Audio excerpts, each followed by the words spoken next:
Going on, dudes? It's your boy, MC Frog in my throat, MC Sore Throat. My apologies if I do keep clearing my throat throughout this, but it feels like there are razor blades, like I'm swallowing razor blades. My apologies also for this review being so late. The film I will be reviewing is Midway, so let's just jump straight into it. This one opens with some on-screen text before we join the Americans and the Japanese in negotiations, serious negotiations. All-star cast for this one. Ed Skeen is joined by the beautiful Mandy Moore, and the pair really give great performances as husband and wife. These two are joined by the likes of Luke Evans, Patrick Wilson, Woody Harrelson, and Aaron Eckhart, who all give great performances. The standout performance for me, however, and I never thought I'd say this in a million years, came from Nick Jonas, who, even though it was only in a few scenes, surprisingly gave a brilliant performance. He honestly had my attention any time he was on the screen, and I'm quite excited to see what he does next in terms of his acting career.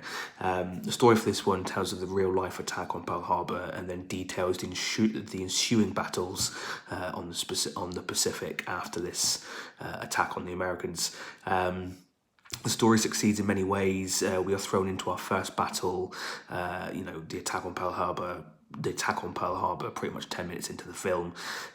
Also does really well on showing both sides of the conflict and how both camps are affected by these heinous battles, over and on the sea. I also loved that the action was never too far off. There was always some exciting aerial battle just around the corner. The action set pieces for this film are pretty incredible. Not only are the various battles in the air exciting, but it's also thrilling to watch these planes dive bombing sea vessels. As I said, the action is never too far off, and I feel this really helps the film. Rather than focus on a strong narrative too much, this film focuses primarily on the visual instead, which was a smart choice. The CGI is also pretty decent for the most part. I mean, it's strong enough at least, that you aren't pulled out of the film at any point. And it should come as no surprise then that these visuals are brought by a director whose films focus primarily on visual aesthetic rather than strong stories. Roland Emmerich is talented at giving us great action-packed visuals and not letting up on them.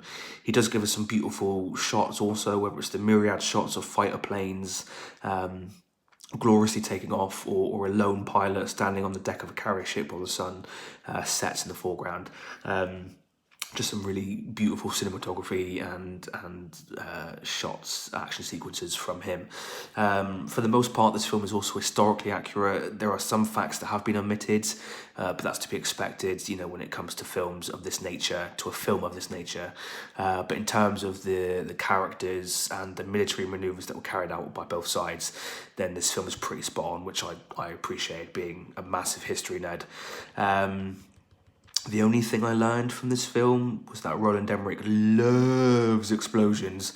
I mean, seriously, they're like crack to the guy. There's like an explosion every 10 seconds. If you made a drinking game out of how many explosions there were, you'd be dead by the end of this film. So, guys, there is my very quick review for Midway. Let's just jump to the two most important questions. Question number one, would I recommend this film? I mean, if you're looking for a popcorn war film, a war film that you can just kind of stuff your face to, then this film is definitely for you.